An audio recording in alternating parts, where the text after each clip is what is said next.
Well, people call a lot asking whether or not they can clear up their record. Can they clean up some stuff from the past? And this is really happening more and more now because of the internet. You can go find a case from 20 years ago that was dismissed and it's still on your record.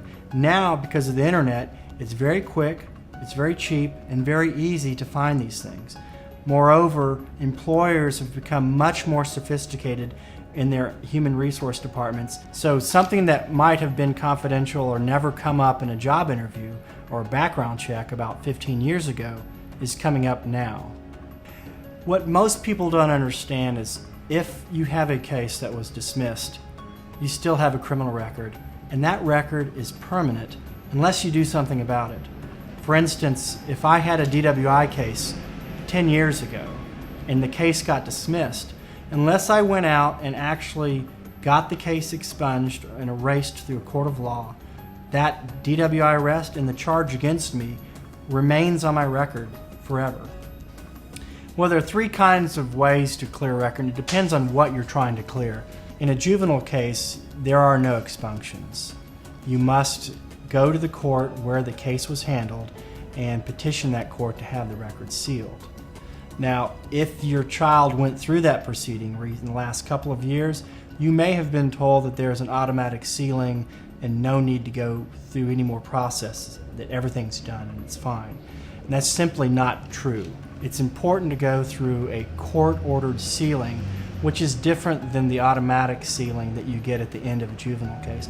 And the reason is that background checks will still pick up these old cases in juvenile if you don't go through a court-ordered sealing order. If you were an adult when you had some criminal offense charged against you, and an adult is age 17 or greater in the state of Texas, then there are two different ways to clean up your record. One of them is what we loosely call sealing, and that's an order of non-disclosure.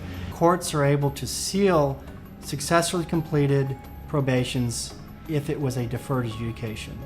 This holds true for most all types of cases. There are a few exceptions. And the second one is a petition for expunction. Now that latter one is vastly superior because it erases your record entirely.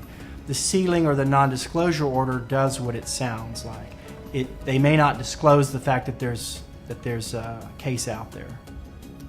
In order to get any of these records, these types of records sealed, it takes about 1 to 2 months to get into court, and then it takes a good 2 to 3 months after that to make sure that all the records are sealed and all the different agencies and all the different databases show that this record's either been sealed or expunged. So the general waiting period is anywhere from 3 to 4 months. It's important to get a lawyer that is experienced and understands these statutes. In particular, the juvenile sealing statute is very poorly worded, and it's very, very complicated.